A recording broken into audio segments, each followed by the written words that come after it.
desarrollamos aquí este material de cómo se ha llevado este proceso electoral. Descalificaciones, ataques, acusaciones, guerra sucia electoral. Videos que aparecen en las redes sociales aprovechando un espacio que nadie controla.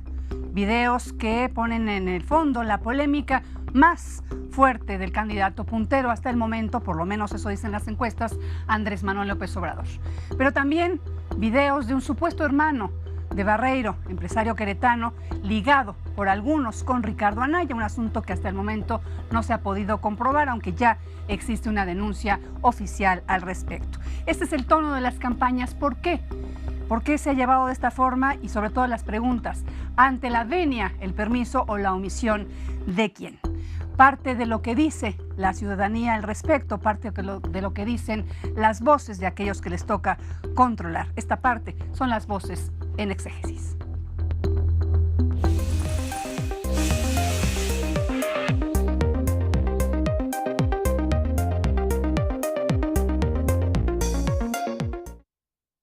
Están haciendo llamadas al por mayor a teléfonos, difamándonos, llamadas que hacen de teléfonos de el país, pero también desde el extranjero.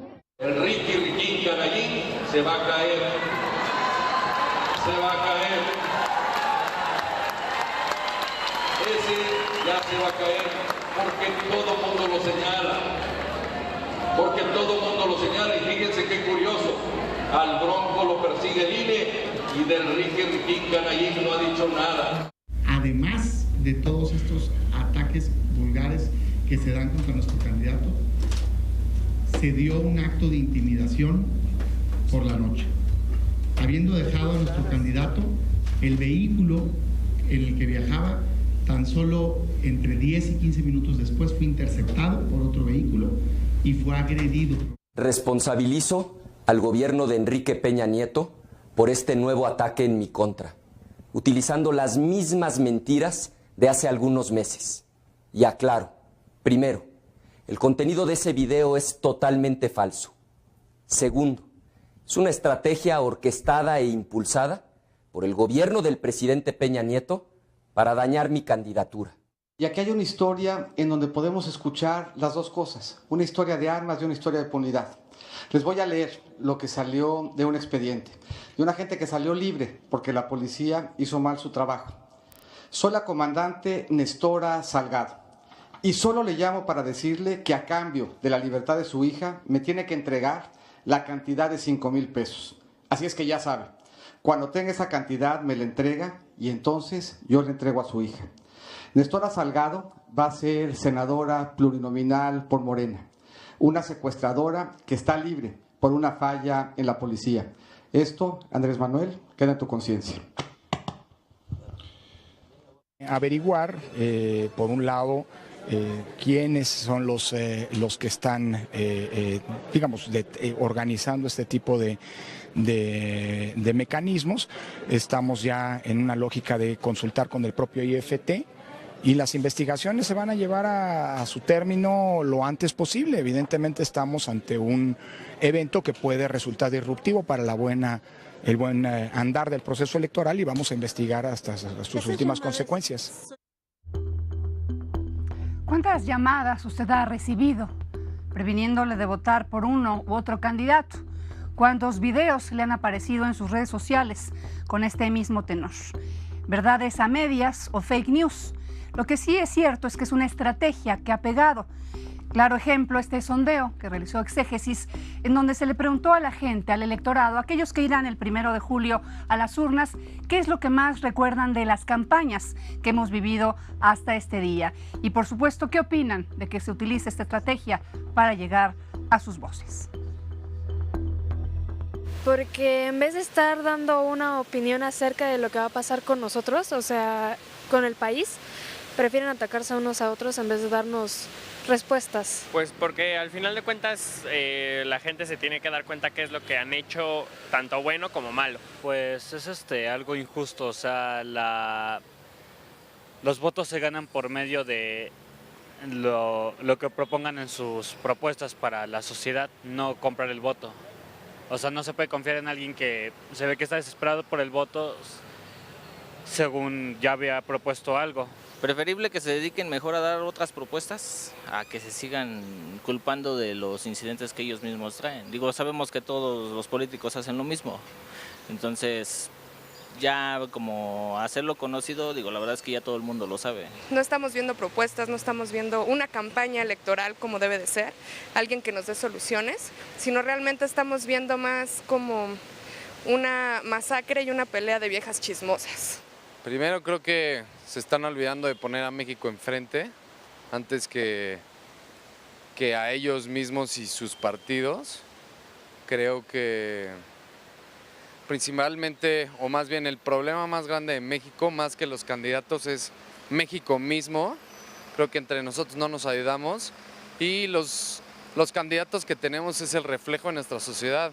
Es tristísimo, pero es lo que es. Híjole, yo creo que es bien complicado porque desgraciadamente muchos tenemos como que una opción ya de por quién queremos votar, pero a medida de que se están pegando tanto, lo que están provocando es que, pues para mí son guerras sucias, ¿no? O sea, no me están dando opciones y no están dando nada que me haga pensar que lo quieren hacer bien, ¿no? O sea, solamente se atacan, pero no están dando propuestas. Solamente es atacar por atacar, pero sin ninguna propuesta. Pues no, siento que en realidad en vez de tratar de culparse los unos a otros, mejor deberían proponer cosas para pues mejorar y pues que sea una mejor campaña. Es que la verdad creo que es algo que no está correcto, ¿no? Que no está bien, porque en vez de que hagan comunión, que hagan unión, hay pura desunión y están viendo quién es el mejor. Ahora sí que sinceramente quien vaya a ganar, que sea el mejor, ¿no? Y que pueda ayudar al país. Lo primero, la economía y el trabajo, que el salario que en realidad que sí lo suban, porque 12 centavos o 13 centavos para llegar a 100 pesos creo que no es mucho.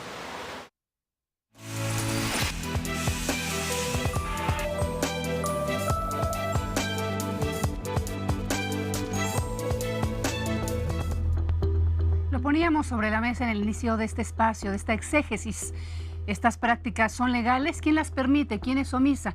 Justamente para entender desde el punto de vista de derecho electoral, tenemos esta noche a Roberto Duque, especialista en temas electorales, con nosotros. Muchas gracias. Muchas gracias, Marta. Un privilegio estar en Exégesis, tu nuevo programa. Muchas gracias. Pues aquí tratando de entender nuestra realidad, Roberto Duque, y justamente en el tenor que han sonado las campañas, precampañas, intercampañas y campañas, ataques, descalificaciones, y la prueba más grande de todo esto es que están sirviendo y van a estar en las boletas electorales esos motes y esos sobrenombres.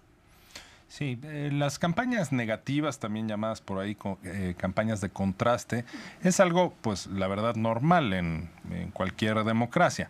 Claro, en distintos grados y con distintas intensidades.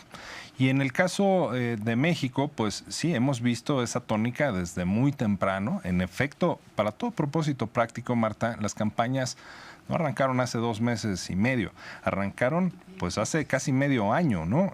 A mediados de diciembre, porque esas precampañas, como menos para los 3 candidatos postulados por partidos políticos, pues eran ya campañas con spots personalizados, contados en millones de estos promocionales en radio y televisión y en fin, toda una actividad proselitista.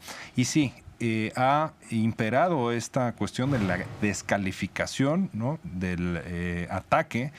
Y ahora creo que lo estamos viendo aún con más intensidad. Me da la impresión que la arena en el reloj pues ya prácticamente se está acabando y no hay un claro segundo lugar, que creo que será una cuestión en la que tanto Anaya como Mid pues llevan luchando pues ya todo este tiempo, ¿no? Y no está todavía claro. Digamos, las apuestas que yo he visto que algunos hacen pues no son porque van a perder porque vaya a perder López Obrador, ¿no? Yo no las he visto. Las que sí he visto es que si va a sacar más votos Mid o Anaya, pero para quedar en segundo lugar. O sea, ¿quién va a ser el segundo o el tercer lugar? Entonces yo los veo en un modo desesperado en el que han sido pues ya mucho más incisivos y más claros estos ataques, pues José Antonio Meade se lanza con calificativos como vulgar ladrón a Anaya. No hay pruebas en este momento, hasta ayer no había una acusación formal. Efectivamente, y ese es todo un punto, Marta, porque en efecto no hay alguna determinación de alguna autoridad jurisdiccional o algo semejante que determine esta culpabilidad.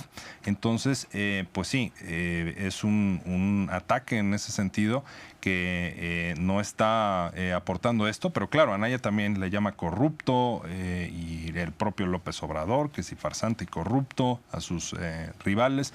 Entonces sí, es una tónica que estamos viendo y que tiene tintes, pues, por supuesto, políticos, porque claro, en lo jurídico, pues claro, tampoco es que tenga un halo de inmunidad Ricardo Anaya. Digo, hipotéticamente podría ocurrir que venga pues alguna suerte de resolución en su contra ya con efectos legales, ¿no? Jurídicos. Yo no creo que suceda, pero en fin, como hipótesis, ¿no? Aquí fuera de todo esto, estamos viendo a los actores, que como tú dices y como lo planteábamos al inicio de este espacio, parece que el reloj tanto de conclusión de campañas como el Mundial que está a punto de empezar y que obviamente la atención pública se enfoca en otra atención, está el árbitro. No solamente me refiero al Instituto Nacional Electoral, me refiero a explicarle a nuestro auditorio a quién le tocaría. Tú dices que esto es normal, que este tema de campañas complementarias negativas o de contraste. De contraste son, digamos, una práctica común, obviamente con sus tintes y con sus límites. Pero ¿a quién le tocaría frenar esto? No sé, por ejemplo, en el tema de Ricardo Anaya. A ver, tú tienes esa acusación, preséntame las pruebas para que yo pueda actuar. ¿A quién le tocaría y si realmente le tocaría a alguna autoridad? Bueno, en primera instancia al INE, porque una cosa que la Constitución señala es que están prohibidas las imputaciones calumniosas, digamos, la calumnia contra personas. Y de hecho, por ahí en la ley electoral, ya en la ley secundaria, dejaron también la mención de no denigrar a las instituciones, ¿no? Pero claro, este es un terreno evidentemente algo complejo porque están en juego el derecho a la libre expresión, por un lado, el derecho a la información, es decir, que si alguien tiene en efecto algún tema negativo, pues estamos también como ciudadanos con el derecho a conocer ese tipo de información. Y en esta balanza, digamos, donde termina la libertad de expresión y comienza la calumnia, déjame plantearlo de esa manera, pues el Tribunal Electoral ha dado algunas señales, pero no es tan claramente definible esta o no es tan precisa esta frontera entre una cuestión y otra. Pero claro, tendría que hacerlo en primera instancia la autoridad administrativa electoral, o sea, el INE que organiza las elecciones, y luego el Tribunal Electoral en una última instancia. Yo te diría, el rasgo, digamos, más relevante aquí probablemente sea si hay falsedad en estas imputaciones, si es información veraz o no. Y claro, pues tenemos estas cuestiones en las que, pues sí, hay algunos elementos, digamos, por ahí que están. Ahora mismo lo referías, ¿no? Pues un video que se conoció hace unos días y tal, pero no hay una determinación formal de alguna autoridad que determine esta culpabilidad. Claro. Mencionábamos también otros videos que, aprovechando el anonimato que ofrecen las redes sociales, se colocan. Empiezan a circular y obviamente a pegar en el ánimo y tratar de influir en la opinión pública, en el electorado. Nos referimos a algunos videos específicamente que han aparecido poniendo en duda o poniendo sobre la mesa las cuestiones más polémicas, por ejemplo, de Andrés Manuel López Obrador. Aquí yo me preguntaría, ¿qué autoridad le tocaría investigar? Porque lo hemos dicho, esos videos tienen origen en algún lado, sí, claro. En algún destino cibernético se colocaron para que surgieran, igual que las llamadas, por ejemplo, que también ha recibido gran parte del electorado. Y muchos de ellos, además, pues hay un financiamiento, ¿no?, para producirlos, para elaborarlos, que evidentemente no está reportado. El problema que tenemos, Marta, en el derecho electoral mexicano es que no hay una regulación en cuanto a Internet y redes sociales. Hay algunas cuestiones que sí son, digamos, sancionables y que verifica la autoridad electoral en su labor de fiscalización, ¿no? Si algún candidato, por ejemplo, o candidata hace una contratación en Internet, no sé, en Facebook, y que de pronto nos sale un anuncio, sí, pero hay una contratación y que además se vale, pero tiene que estar perfectamente reportado pues el origen y los recursos y tal que se utilizaron ahí.